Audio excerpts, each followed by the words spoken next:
Hello दोस्तों, अद्भुत गुरु channel में आप सभी का स्वागत है। इस चैनल पर जो भी कहानियां बताई जाती हैं, उसका किसी भी व्यक्ति से कोई संबंध नहीं है। यह कहानियां काल्पनिक हैं। इसका किसी भी धर्म और किसी भी जाति से कोई संबंध नहीं है। दोस्तों, यह घटना उत्तर प्रदेश के प्रयागराज में चल रहे महाकुंभ मेले से जुड़ी है। वहां आईपीएस अधिकारी अभिलाषा वर्मा ने भेष बदलकर मालाएं बेचीं, लेकिन कुछ दरोगा उनकी मदद करने के बजाय उनके साथ छेड़छाड़ करने लगे और उन्हें जेल में बंद कर दिया। इसके बाद अभिलाषा वर्मा ने जो किया वह सबको चौंका देने वाला था। प्रयागराज में महाकुंभ मेला आयोजित हो रहा था, जिसमें लगभग 40 से 50 करोड़ लोग आने की उम्मीद थी। इतने विशाल मेले में सुरक्षा और कानून व्यवस्था एक बड़ी चुनौती थी, क्योंकि भारतीयों के साथ साथ विदेशी मेहमान भी आने वाले थे। जैसे ही मेला शुरू हुआ, कई अप्रत्याशित घटनाएं घटने लगीं। महिलाओं से छेड़छाड़, साधु संतों को तंग करना और छोटे व्यवसायियों को परेशान करना। इन समस्याओं को सुलझाने के लिए अभिलाषा वर्मा को कानून व्यवस्था की जिम्मेदारी दी गई। अभिलाषा वर्मा एक ईमानदार और कर्मठ आईपीएस अधिकारी थीं। वह एक गरीब परिवार से थीं और उनके पिता बनारस के प्रसिद्ध पंडित रामकृष्ण पंडित थे। महाकुंभ के मेले में उन्हें जिम्मेदारी मिलने पर वे बहुत खुश हुईं। उनकी गुरुजी का आश्रम भी वहां था और वह हमेशा से ही हिंदू धर्म के प्रति आस्थावान थीं। अभिलाषा वर्मा ने महाकुंभ में कई महत्वपूर्ण कदम उठाए और मेला की सुरक्षा व्यवस्था को सुदृढ़ किया, जिससे कानून व्यवस्था की स्थिति बेहतर हुई। जब अभिलाषा वर्मा ने कुंभ मेले की जिम्मेदारी ली, तो वह खुद पैदल चलकर मेला क्षेत्र की निगरानी करने लगी। मेला में विदेशों से आए मेहमान, साधु संत और कई मंत्री भी थे, जिनकी सुरक्षा की जिम्मेदारी अभिलाषा वर्मा के ऊपर थी। इस काम में एक छोटी सी गलती भी अभिलाषा वर्मा की नौकरी और प्रतिष्ठा को खतरे में डाल सकती थी। मेले के दौरान एक लड़की, जिसका नाम सुमित्रा था, मध्य प्रदेश से माला बेचने आई। सुमित्रा इतनी सुंदर थी कि उसकी आंखों और रूप ने सबका ध्यान खींच लिया। कुंभ मेले में सुमित्रा की एक अलग ही पहचान बन गई और लोग उसकी सुंदरता के कारण उसे दुनिया की सबसे सुंदर लड़की मानने लगे। लेकिन सुमित्रा के लिए यह लोकप्रियता परेशानी का कारण बन गई। उसके आसपास बहुत से लोग मंडराने लगे और उसे परेशान करने वाले मनचले लड़के भी सामने आने लगे। सुमित्रा ने इन लड़कों के खिलाफ शिकायत करने के लिए एक दरोगा से मदद मांगी, लेकिन दरोगा ने उसका मजाक उड़ाते हुए उसे नजरअंदाज किया। सुमित्रा को यह अपमानजनक व्यवहार बहुत बुरा लगा और वह मेला छोड़ने के बारे में सोचने लगी। सुमित्रा ने सोचा कि क्यों न वह थाने में रिपोर्ट दर्ज कराए, और वह सीधे उस थाने पहुंची जहां अभिलाषा वर्मा कार्यरत थी। जब सुमित्रा ने आईपीएस अधिकारी के पास जाकर अपनी शिकायत की, तो अभिलाषा वर्मा थोड़ी चौंकी। अब तक उनके कार्यकाल में कुंभ मेले में ऐसी घटना नहीं घटी थी।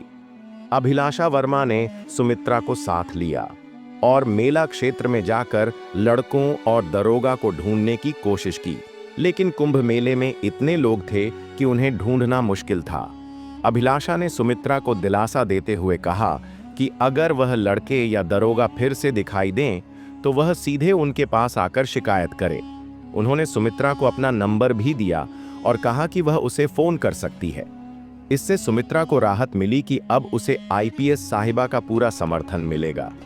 लेकिन अगले दिन वही पुलिस वाले सुमित्रा के पास आए और उससे छेड़छाड़ करने लगे।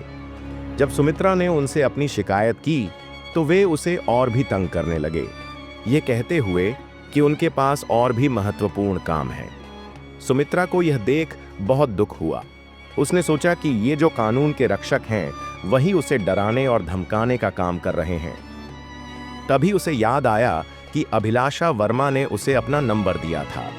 सुमित्रा ने तुरंत एक दुकान से फोन लिया और आईपीएस अधिकारी को कॉल किया। कुंभ मेले की भीड़ में जब तक आईपीएस अभिलाषा वर्मा सुमित्रा तक पहुंची, वे दरोगा वहां से जा चुके थे। सुमित्रा ने उन्हें फिर बताया कि दरोगा ने उसे छेड़ा और मजाक उड़ाया। यह सुनकर अभिलाषा वर्मा का खून उबालने लगा, क्योंकि यह घटना उनके कार्यकाल में हुई थी और उनकी जिम्मेदारी थी कि मेला में हर व्यक्ति की सुरक्षा सुनिश्चित करें। इसके बाद अभिलाषा वर्मा ने खुद भेष बदलकर सुमित्रा के साथ कुंभ मेले में घूमने का फैसला किया। उन्होंने दरोगा को ढूंढने की बहुत कोशिश की, लेकिन मेला इतना बड़ा था कि वे नहीं मिले। फिर एक शाम कैमरे के जरिए अभिलाषा ने देखा कि वहीं दरोगा सुमित्रा के पास आकर छेड़छाड़ कर रहे थे। जब सुमित्रा ने विरोध किया तो दरोगा ने उसे थाने ले जाकर जेल में बंद कर दिया और उसके ऊपर झूठा आरोप लगाया कि उसने पुलिस वालों के ऊपर हाथ उठाया है। सुमित्रा घबराई हुई थी, लेकिन उसने दरोगा से माफी मांगते हुए जेल से बाहर निकलने की गुहार लगाई। दरोगा हंसते हुए उसे और तंग करने लगे, लेकिन फिर सुमित्रा ने जो राज खोला वह सबको चौंका देने वाला था। सुमित्रा कोई साधारण लड़की नहीं, बल्कि मध्य प्रदेश की आईपीएस अधिकारी थी। यह सुनकर वहां के सभी पुलिस अधिकारी घबरा गए, क्योंकि सुमित्रा ने जब अपना असली नाम बताया तो दरोगा और बाकी अधिकारी चौंक गए। जब मोनालिसा भारद्वाज ने अपना असली नाम बताया तो वहां खड़े दरोगा और पुलिस अधिकारियों के पैरों तले जमीन खिसक गई। मोनालिसा भारद्वाज, जो मध्य प्रदेश की एक सक्षम और निडर आईपीएस अधिकारी थीं, का नाम सुनते ही सभी अपराधी कांपते थे। दरोगा ने बहुत बड़ी गलती की थी, क्योंकि मोनालिसा को कुंभ मेले में भेजा गया था ताकि वह एक गुप्त अधिकारी के रूप में मेले की व्यवस्था की निगरानी कर सके। अभिलाषा वर्मा, जो खुद आईपीएस अधिकारी थीं, अकेले मेले की पूरी सुरक्षा व्यवस्था नहीं देख सकती थीं, इसलिए सीएम ने मोनालिसा को भेजा था। मोनालिसा ने कुंभ मेले में एक आम महिला के रूप में घूमकर स्थिति का निरीक्षण करने का निर्णय लिया था। जब दरोगा को मोनालिसा का असली रूप पता चला तो वे डर से कांपने लगे। उन्होंने सुमित्रा, मोनालिसा को जेल से बाहर निकाला, उनके पैर छूकर माफी मांगी और कहा कि अगर वे जानते कि वह आईपीएस अधिकारी थीं तो कभी ऐसा व्यवहार नहीं करते। मोनालिसा ने दरोगा को समझाया कि यह वर्दी उन्हें कमजोर महिलाओं का शोषण करने के लिए नहीं दी गई थी। उन्होंने कहा कि कानून की वर्दी का अपमान करना उनका अधिकार नहीं है। दरोगा और पुलिस अधिकारी बार बार माफी मांगते रहे, लेकिन मोनालिसा ने किसी को माफ नहीं किया। उन्होंने सभी दरोगाओं और अधिकारियों को हमेशा के लिए निलंबित कर दिया और नए अधिकारियों को नियुक्त किया। यह घटना कुंभ मेले में बाहर कभी नहीं फैली, क्योंकि मोनालिसा चाहती थीं कि यह मामला वहीं तक सीमित रहे। इस घटना के बाद कुंभ मेले में आए नागरिकों और आम जनता का पुलिस से विश्वास कुछ हद तक टूट गया, क्योंकि जो लोग महिलाओं की सुरक्षा के लिए तैनात थे वही उनके साथ गलत व्यवहार कर रहे थे। यह घटना सामान्य नहीं थी और इसका असर कुंभ मेले की व्यवस्था पर पड़ा था। मोनालिसा और अभिलाषा ने मिलकर इस समस्या का समाधान किया और फैसला किया कि वे दोनों मिलकर मेले की सुरक्षा की पूरी जिम्मेदारी लेंगी। अभिलाषा ने मोनालिसा से पूछा कि वह माला बेचने वाली लड़की कैसे बन गई। मोनालिसा ने सारी सच्चाई बताई और कहा कि वह एक गुप्त आईपीएस अधिकारी हैं, जिन्हें कुंभ मेले की सुरक्षा की निगरानी के लिए भेजा गया था। मोनालिसा ने अभिलाषा का धन्यवाद किया, क्योंकि उनके सहयोग से वह मामले को सुलझा पाई। अब दोनों मिलकर पूरे मेले की व्यवस्था की देखरेख करने का निर्णय लिया।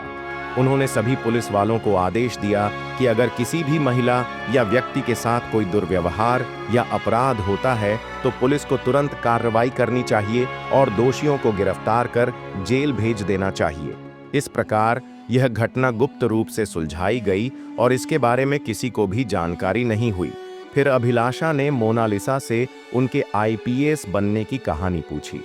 मोनालिसा ने बताया कि वह अनाथ थीं, उनके माता पिता उन्हें मंदिर में छोड़ गए थे और एक सज्जन व्यक्ति ने उन्हें अनाथ आश्रम में भेज दिया। वहां से उनकी यात्रा शुरू हुई और उन्होंने कठिन संघर्षों का सामना किया। मोनालिसा ने कहा कि उनका संघर्ष इतना कठिन था कि शायद ही कोई और इतनी कठिनाइयों का सामना कर सका हो। उन्होंने अपनी सफलता का श्रेय भगवान को दिया, जिन्होंने उन्हें जीवन में सही मार्ग दिखाया। यह कहानी एक प्रेरणादायक सफर की है, जिसमें मोनालिसा भारद्वाज की कठिनाइयों से जूझने की ताकत, उनके संघर्ष और असलियत को दिखाया गया। वे बचपन में अनाथ थीं, लेकिन अपनी मेहनत और साहस से वह सफलता की ऊंचाइयों तक पहुंची। उनकी यात्रा हमें यह सिखाती है कि अगर इरादे मजबूत हों तो कोई भी मुश्किल असंभव नहीं होती। यहाँ अभिलाषा और मोनालिसा के मिलकर कुंभ मेले में कानून का पालन सुनिश्चित करने की यात्रा भी महत्वपूर्ण है। उन दोनों के बीच की दोस्ती और समझ हमें यह दिखाती है कि एक दूसरे के सहयोग से हम किसी भी कठिनाई को पार कर सकते हैं। इस कहानी से जो मुख्य संदेश निकलता है वह है संघर्ष, मेहनत और आत्मविश्वास की शक्ति। हम किसी भी परिस्थिति में अगर अपनी राह पर दृढ़ रहते हैं तो दुनिया की कोई भी ताकत हमें रोक नहीं सकती। आशा है आपको यह कहानी पसंद आई होगी। ऐसे और प्रेरणादायक वीडियोस के लिए हमारे चैनल को लाइक और सब्सक्राइब करना न भूलें। जय हिंद, जय भारत।